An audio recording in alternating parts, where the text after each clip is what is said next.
Bonjour et bienvenue à tous. Voici les titres du journal. Les journées culturelles sont interdites dans les établissements d'enseignement supérieur. Une décision du ministre en charge du secteur pour lutter contre la pandémie de Covid-19.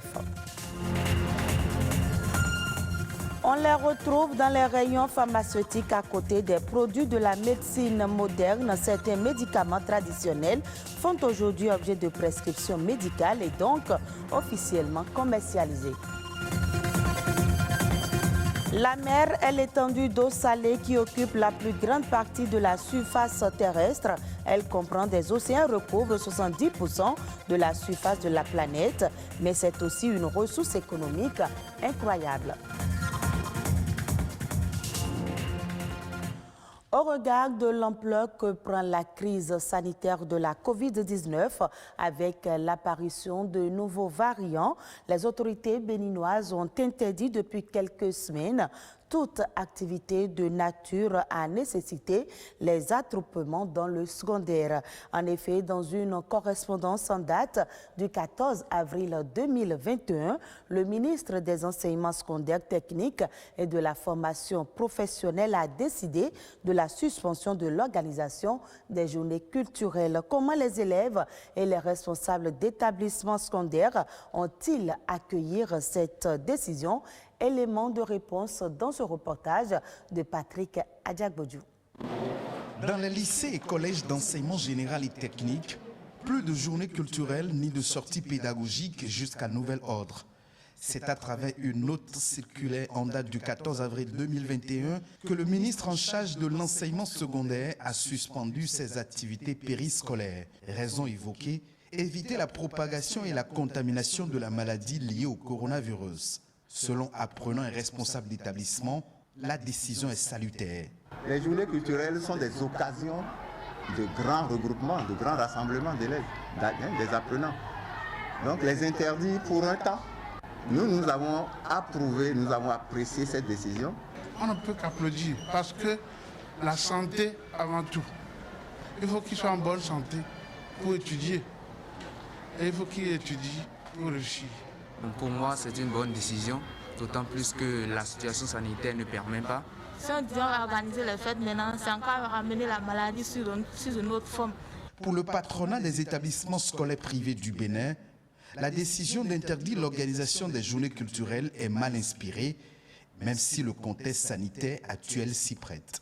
Le contexte nous y oblige.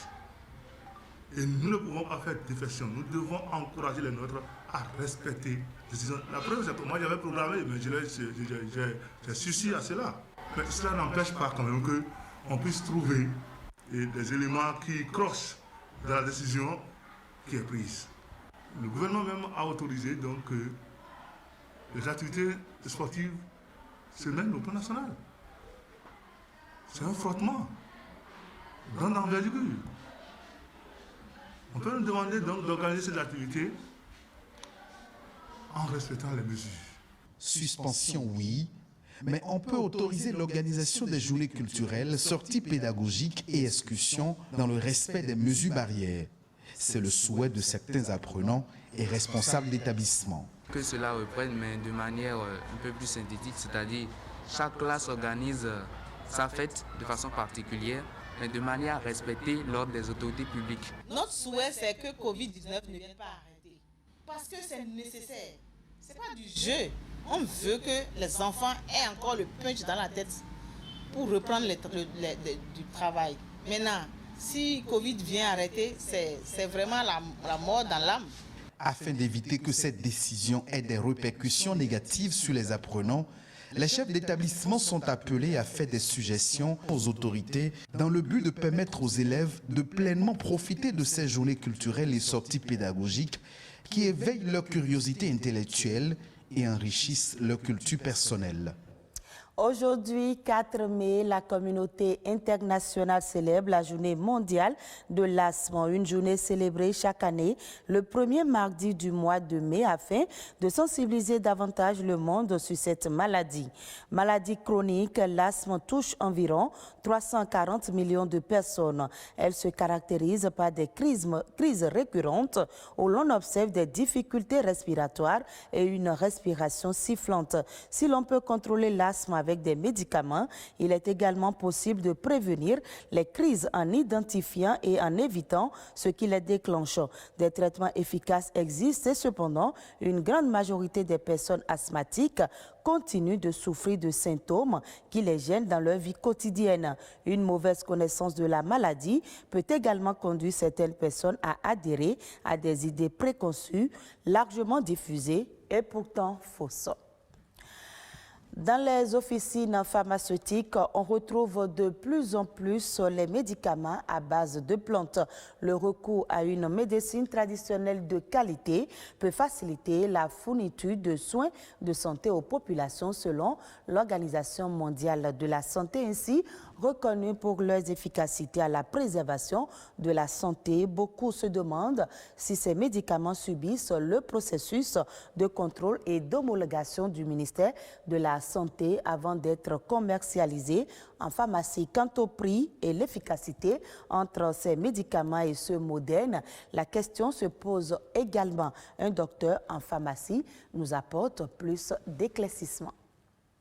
Les médicaments traditionnels présents dans les pharmacies s'appellent plutôt sous l'appellation les médicaments traditionnels améliorés.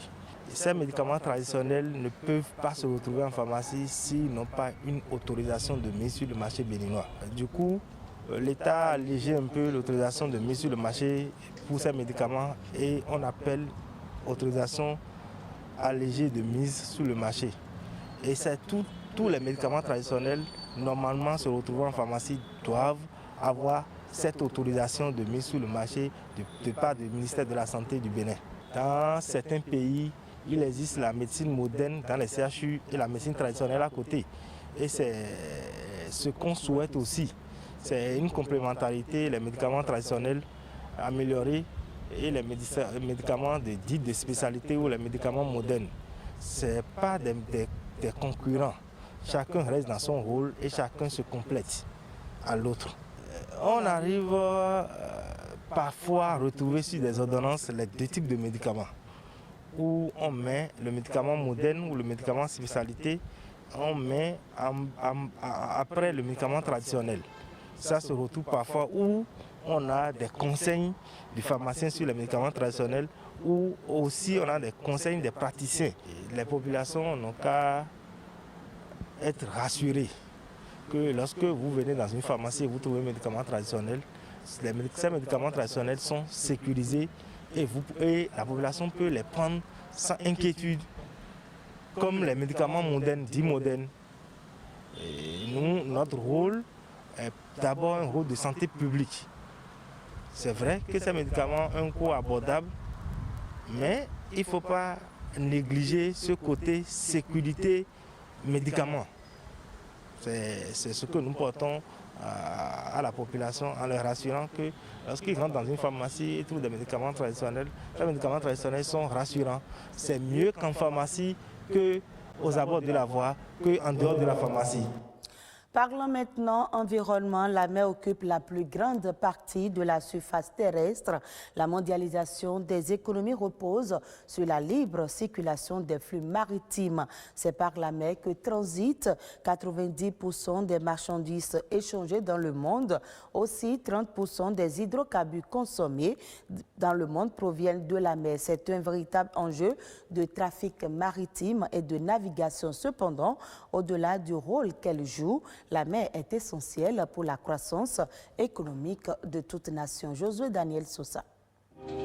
Son importance pour le développement de l'écosystème n'est pas toujours perceptible. La mer joue un rôle important dans la croissance économique de toute nation. Elle couvre une grande partie de la surface du globe. Notre survie sur Terre en dépend. En matière de biodiversité, il y a plus d'espèces au niveau des mers que dans les océans. parce que c'est interne au continent. Maintenant, la mer constitue la zone d'échange de tampons, d'évaporation pour pouvoir reprendre la formation des nuages pour la pluie. Et c'est dans la mer aussi que vous avez les métabolismes, parce que fournir beaucoup de CO2 dans l'atmosphère, ça passe aussi par la mer. Il y a aussi la quantité de sel que nous avons au niveau de la mer qui est très utile. Vous allez voir qu'à des moments donnés, on conseille aux gens de consommer ce type de sel-là. Les avantages sont vraiment énormes. Des avantages qui ne cessent d'accroître au fil des jours, notamment dans le secteur des transports maritimes. Environ 80% des marchandises du commerce mondial transitent par la mer. Elle devient ainsi le premier mode de transport avec plus de 9 milliards de tonnes de cargaison chaque année. La mer constitue le seul élément qui permet de transporter les marchandises du poids très élevé. Tout ce qui est fabriqué en Europe et autres, tout est envoyé dans les pays en développement par la mer. Donc le transport maritime constitue un grand rôle dans le développement économique de toute la nation. Vous allez voir que s'il n'y a pas ce transport-là, il y aura vraiment des problèmes sur le plan économique. Je voulais lancer, comment on appelle, pour que nous puissions, à chacun à son niveau, puisse vraiment protéger la mer et éviter vraiment d'aller déposer n'importe quoi dans la mer. Protéger la mer des déchets est la seule solution qui s'impose à l'humanité pour sauvegarder l'environnement. Pour l'heure, l'Organisation maritime internationale OMI a adopté et continue d'élaborer des mesures pour diminuer les émissions de gaz à effet de serre provenant des navires et réduire la quantité de déchets marins. Suivons à présent la Nation en bref, c'est une compilation des faits marquants de l'actualité nationale présentée par Nadège Omolade-Soni.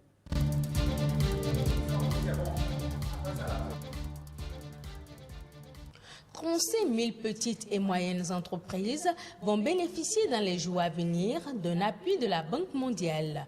Un financement additionnel de 26 millions de dollars, soit environ 14 milliards de francs CFA de l'Association internationale de développement sera mis à la disposition des entreprises pour soutenir les structures viables affectées par la pandémie du coronavirus et préserver dans la mesure du possible les emplois existants. La liste des candidats dont les dossiers ont été rejetés pour le concours de recrutement de 1600 agents au profit du ministère de la Santé est disponible. Les personnes ayant leur nom sur cette liste sont invitées à satisfaire le ou les mobiles de rejet. Selon la note du ministre du Travail et de la Fonction publique, l'opération de reconstitution des dossiers va se dérouler du lundi 3 au mardi 4 mai. Passé ce délai, aucune réclamation ne sera prise en compte. La ministre précise que la liste définitive des candidats retenus pour la phase des compositions sera affichée au plus tard le lundi 10 mai. Les listes d'inscription et de rejet sont disponibles depuis vendredi dernier sur le site internet www.travail.gouv.bj et affichées dans les locaux des directions départementales du travail et de la fonction publique. La plateforme du système d'encadrement des missions officielles CEMO a été lancée. L'interface implantée dans le système d'encadrement des missions officielles permet de procéder aisément aux vérifications d'usage sur la régularité des missions des agents de l'État. La plateforme va permettre aux agences de voyage, lorsqu'elles sont en présence d'un agent de l'État, de savoir si celui-ci est en mission afin de l'exempter du paiement des frais Covid-19, a expliqué Alain Aounou, directeur des systèmes de l'information du ministère des Finances.